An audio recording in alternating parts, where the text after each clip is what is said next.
ведь со своей высоты. Посмотри, что сделал своим подставлением щеки. Ты медлишь с ответом, но нет времени ждать. Если я в мире гость, то и хозяин не ты.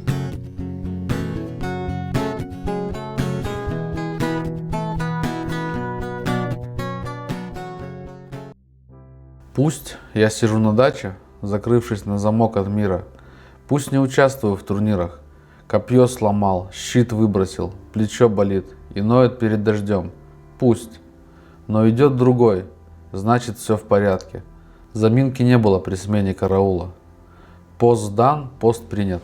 Я отдам честь всаднику и его отряду, когда они победным маршем будут проходить мимо меня. Да, но когда это будет? Пока надо бы как-то помочь герою моей детской сказки. Все же путь не близкий. А если собрать хоть бы немного денег на покупку провизии и снаряжения, мой герой с меньшими проблемами преодолеет расстояние. И, а это крайне важно, увидит, что его ждут и в него верят. На ютубе у народного канала Лехи Кочегара в тот момент было 30 тысяч подписчиков. Под каждым роликом они оставляли около 1000 комментариев. Но ни в одном из них не указывался номер телефона шамана. И сам Леха такую информацию не публиковал. Люди спрашивали, как связаться с шаманом, как его поддержать, можно ли переслать ему денег, потому что возможности увидеть его на трассе и встретить лично у большинства подписчиков нет. Я написал автору канала небольшое сообщение и попросил дать номер карточки Сбербанка. Автор не ответил. Тогда я выставил на своей страничке в социальной сети вот эту заметку. 6 июля 2019 год. 100 рублей на бубен для шамана. Чудака, философа можно легко поддержать без драматизма и агрессии. Допустим, начинаем встречное движение. 100 рублей на бубен для шамана. Даем номер сбербанковской карточки и просим выразить чисто символической суммой поддержку Саши. Сообщаем в чату блогерам, что началась такая акция, чтобы они на встрече 12 июля передали эту новость Саше и всем жителям Читы. И затем через соцсети обращаемся ко всем, кто симпатизирует Саше. Успех его миссии зависит не от миллионов рублей, а от миллионов граждан, которые не боятся поддержать одного смелого человека. Возможно, я и сам чудак, но если эта акция будет поддержана, эффект может превзойти все самые смелые надежды. И уже следующей осенью сгнившая Единая Россия разлетится в прах, а страна Россия найдет в себе силы шагать по пути развития демократических принципов управления и экономического процветания всех слоев общества, а не только друзей Путина. Если идея не сумасшедшая, могу и номер своей карточки дать, репутация позволяет. Первые деньги планирую передать миссионерам в Иркутске, а там как пойдет. По тексту заметки видно, что я сомневался, готовы ли посетители страницы поддержать мое желание помочь конкретным делом одинокому шаману, бросившему вызов верховной власти. Мой телефон был привязан к карте, номер которой я указал отдельной строкой. Выставил текст на просторы интернета, а сам хожу между домиками бани, думаю, правильно ли я сделал, не поторопился ли я, не слишком ли эмоционально отреагировал на увиденные ролики про борца с демоном. А не лучше ли было просто ждать, наблюдать и пока не высовываться со своей поддержкой столь радикальной и полубезумной дорожной инициативы в далеких землях Забайкалья? Задумался и не сразу обратил внимание на слабенькие попискивания откуда-то со стороны дома. Что это пискнуло в очередной раз? Так это мой старенький Samsung раскладушка сигналы шлет изнутри дома. Я телефон оставил на столе рядом с ноутбуком. Забегая в дом, крышку пальцем вверх, читаю. Перечисление 100 рублей, еще одно, еще. И не один, нас уже 7. Телефон, который молчал неделями, вдруг ожил и возобновил бурное плавание в эфире радиоволн высокой частоты. И мое сердце билось, как у пловца, которого уносят в море потоком колебаний стихии волн общественного подсознания. Сознание кричит: не надо, не участвуй, не покидай берег, где безопасно, сухо и тепло. А в подсознании уже все решено. Я хочу быть там и с теми, кто идет на риск. Из глубины памяти всплыли строки, которые я не вспоминал много лет. Товарищи, через несколько часов мы можем победить или быть побежденными. Но знаете, наше движение все равно восторжествует. Народ поддержит нас. Свобода или смерть. Это говорил в 5 часов утра Фидель Кастро своим единомышленникам перед нападением на казармы Монкады 26 июля 1953 года. Их было 27 человек, гарнизон крепости около 600 солдат. Безумное решение смельчаков, безумцев, это исторический факт новейшей истории коллективного приношения себя в жертву ради политических целей и мечты о справедливом государстве без диктатуры какого-либо правителя и подавления прав и свобод граждан. Атака была быстро отбита. 14 смельчаков погибли, остальных пленили и судили. Около 70 их друзей и знакомых, пособников банды экстремистов и террористов, замучили и убили без суда и следствия. Фиделя не пытали и не мучили. Его берегли для показательного процесса, чтобы общество увидело героя без романтического грима, в клетке осужденного по закону. Он был приговорен к 14 годам тюрьмы. Но перед тем, как отправиться в казематы, успел сказать в последнем слове: «История меня оправдает». И ведь оправдала, причем на удивление быстро. Когда кто-то совершает героический поступок и остается жив, народ и общество такого человека не забудет. А если он станет узником, народ его освободит. Фидель был террористом? С точки зрения законодателей и правоохранителей Республики Куба – да, а с народной точки наблюдения за деятельностью коррумпированного мафиозного государства – нет. Он не был террористом. Для народа он был революционером. Если людям предстоит выбрать между двумя определениями, кем для них является храбрый герой-безумец, террористом или революционером, они выберут определение, овеянное романтикой борьбы за справедливость. Люди оценят положительно каждого, кто ради справедливости в реальной обстановке был готов пожертвовать собой. Между прочим, нападение на казарму было запланировано на день народного гуляния, и в городе праздновали карнавал. Танцы, музыка, вино, сигары, народ веселился, мужчины флиртовали, женщины покачивали бедрами. Жизнь прекрасна. Казалось бы, какое восстание, какая революция, все это глупость. Надо наслаждаться, а не бредить учениями о справедливости, которой никогда не было и никогда не будет. Но посмотрите, как развивались события дальше. Поступок смельчаков стал символом борьбы с теми самыми богатеями, которые оплачивали карнавал. Народ сегодня танцует и пьет бесплатный ром, а завтра громит лавку благодетеля. Сегодня у народа праздник, и народ кажется счастливым. Но вскоре на площадь выйдут сотни тысяч, чтобы потребовать освобождения тех, кто в ночь праздника сжимал оружие перед штурмом. Если народ кажется счастливым, это не значит, что народ доволен властью и власти благодарен. Собственно говоря, поэтому в горах Сьерра-Маэстро, где Фидель спрятался после освобождения, его отряд так быстро вырос до десятков тысяч человек. А почему в Боливии отряд Эрнеста Че Гевары не превратился в мощную военную силу? Да потому что революцию нельзя послать на экспорт. Она рождается только в той стране и том народе, который сам ради нее готов нести жертвы. Народ должен стать героем, а уж потом явится Фидель, как до него явился Гильермо Монкада, кубинский генерал, герой борьбы за независимость Кубы от испанского владычества.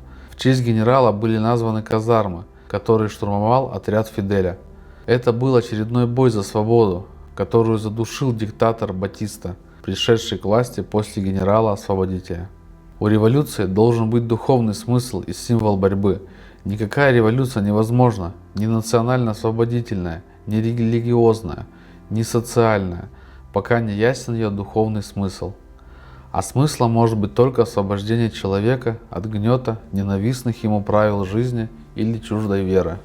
Порабощение. Вот против чего бунтует человек. За миллионы лет своей истории человек познал, что быть рабом – это не только быть голодным и обессиленным от тяжкого труда.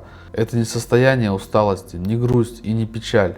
Это боль унижения, мучительная, как самая страшная пытка. Мучительнее, чем сожжение на костре. Не быть рабом – суть энергии сопротивления и борьбы. Так рождаются в сознании символы, которые дают энергию сопротивляться. Быть свободным – это не лозунг и не призыв, это условие. Или ты свободен, и ты человек, или ты раб, и ты животное. Без силы духа нет символов борьбы. Мир, любовь, добро – это не символы, это итог борьбы за выживание человека. Демонстрация 1 мая – это результат битв социальных и символ весенних надежд на новый, еще лучший итог общественного мироустройства. Бессмертный полк – символ памяти о цене свободы.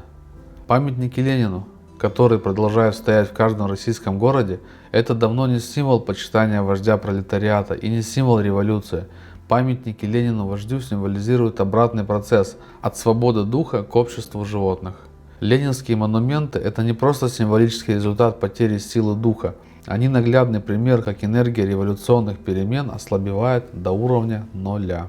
Может быть, памятники Ленину только потому продолжают стоять, что с его именем в сознании общества больше не связывают трагические последствия призывов к вооруженному свержению власти.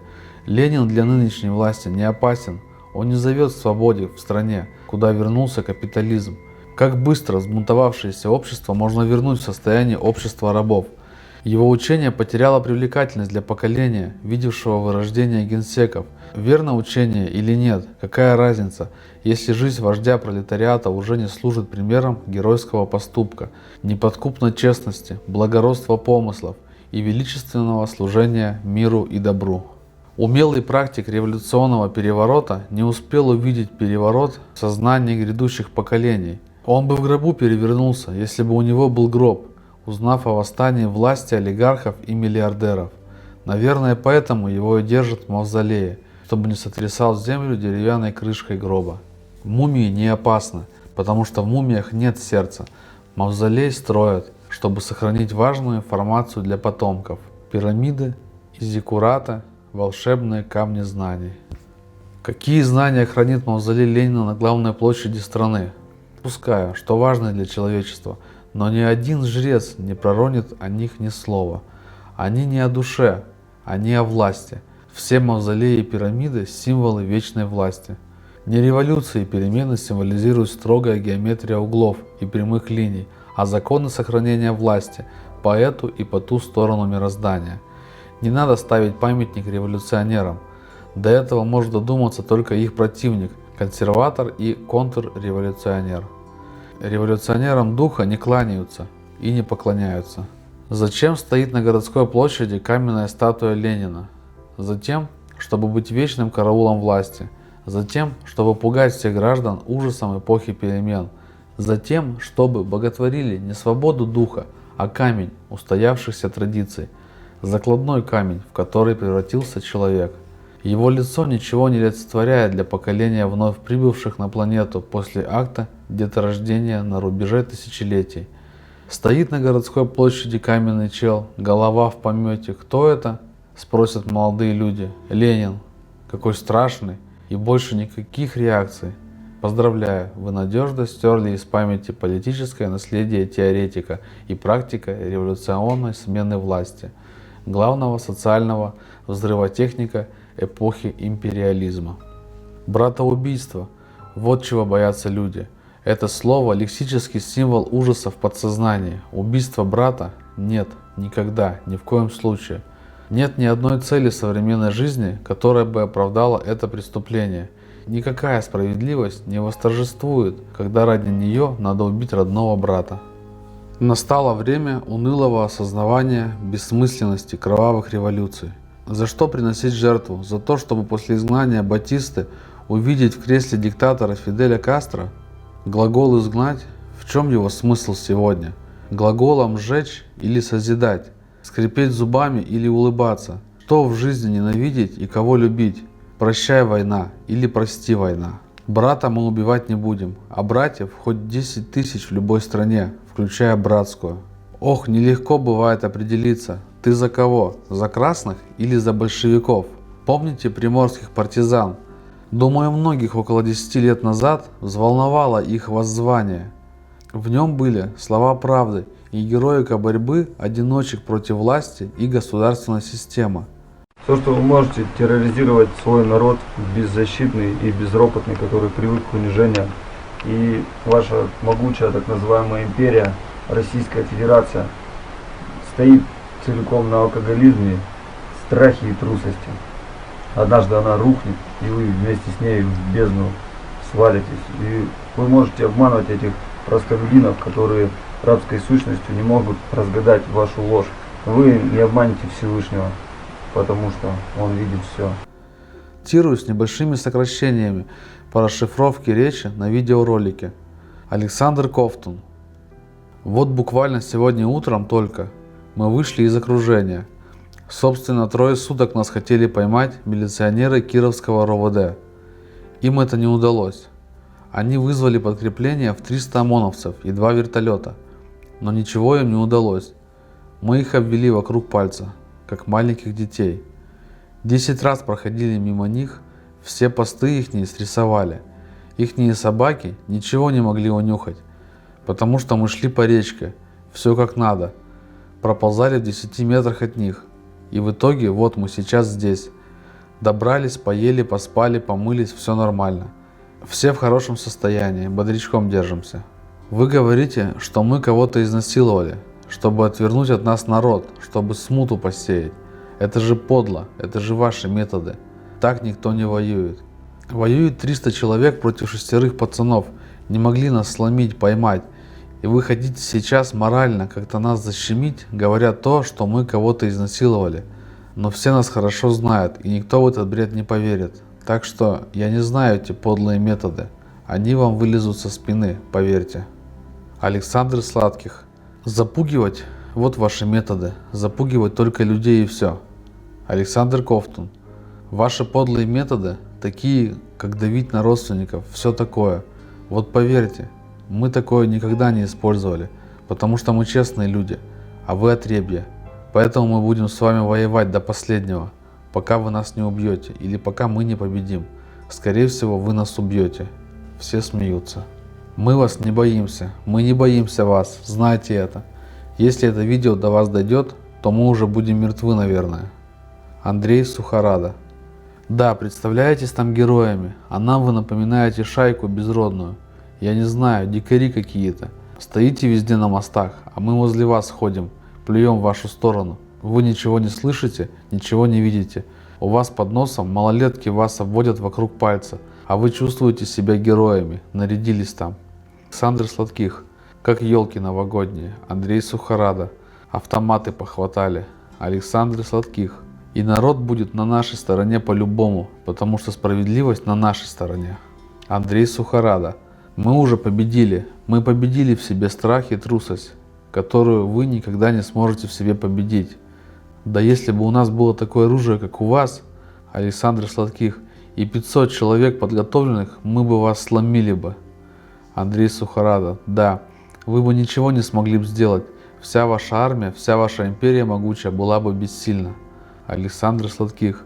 6 пацанов по 20 лет вам войну объявили. Вы тут вертолетов понасовали, ОМОНовцев. Александр Ковтун. У нас как такового и даже оружия нет, чтобы с вами воевать. Но все равно мы вас не боимся и будем воевать с вами. Вы крышуете наркобизнес там, проституцию, кучу всего, лес воруете. Это знают прекрасно все люди. И все вас боятся, потому что у вас есть полномочия все, чтобы этим заниматься. Вы можете как-то отмазаться, еще уйти от ответственности. Вы знаете все законы, свои вот эти алчные. И как бы народ боится вас. Но знайте, что еще остались такие люди, которые вас не боятся. Андрей Сухорада. Да, все, что вы можете, это терроризировать свой народ, беззащитный и безропотный, который привык к унижениям. И ваша могучая так называемая империя, Российская Федерация, стоит целиком на алкоголизме, страхе и трусости. Однажды она рухнет, и вы вместе с ней в бездну свалитесь. И вы можете обманывать этих простолюдинов, которые рабской сущностью не могут разгадать вашу ложь. Но вы не обманете Всевышнего, потому что Он видит все, и ответ будет каждый держать. Александр Ковтун. Мы не боимся, мы когда-нибудь выйдем, это случится, и будем умирать. Александр Сладких. Достойно. Владимир Илютиков. Вы защищаете власть, которая против народа простого. Вы защищаете своих подчиненных, приближенных, которые помогают вам зарабатывать деньги, на которых вы богатеете, а для народа простого вы ничего не делаете, вы их грабите. Александр Ковтун. Это угнетение своего народа. Вы садите людей, вы мусора. вы самые настоящие бандиты. А всех чиновников, которые воруют миллиардами, там вы не можете посадить, потому что вы боитесь их, а простого человека вы не боитесь. Вы знаете, что вам дана власть. Андрей Сухарада. Мы не признаем ни федеральные законы, ни местные. Мы отрицаем полностью всю власть Российской Федерации. И мы передаем привет всем, кто состоит в сопротивлении другим достойным, честным, благородным людям. Александр Ковтун. А простому народу хотелось бы сказать только то, что откройте глаза, люди, посмотрите, что творится вокруг, посмотрите, какие бесчинства, посмотрите на себя. Александр Сладких. Во что вы превратились? Александр Ковтун. Наши женщины продают себя за деньги, свое тело, но это мы только так распустили. Молодежь вся курит, в 15 лет девственницу уже найти даже нельзя. Эта страна сгнила, это общество гнилое, где нормальные люди? Владимир Илютиков. Всем друг на друга насрать, все разобщены. Александр Ковтун. А те, у кого откроются глаза, будет помогать нам или как-то другими способами как-то разрушить эту среду обитания выродков. Андрей Сухарада. Те, которые будут нас стрелять, которые отнимут у нас жизни, не думайте, что вы герои, вы трусливое отребье. В начале ролика говорит Александр Ковтун. По левую руку от него сидят Андрей Сухарада и Александр Сладких, а по правую руку от него Владимир Илютиков. Этот текст спокойно висит в интернете, он не удален. Текст стал интернет-памятником, не опасным для власти, как и памятники революционеру Ленину по всей стране. Авторы текста покончили с собой, когда были обнаружены и окружены в одном из магазинов. Оправдает ли их действия история? Оставшиеся в живых сейчас сидят в тюрьме. Люди не поддержали призыв к вооруженной борьбе. Общество не посчитало нужным начать братоубийство. Воззвание не стало духовным символом кровавого сопротивления, однако память о поступке сохранилась.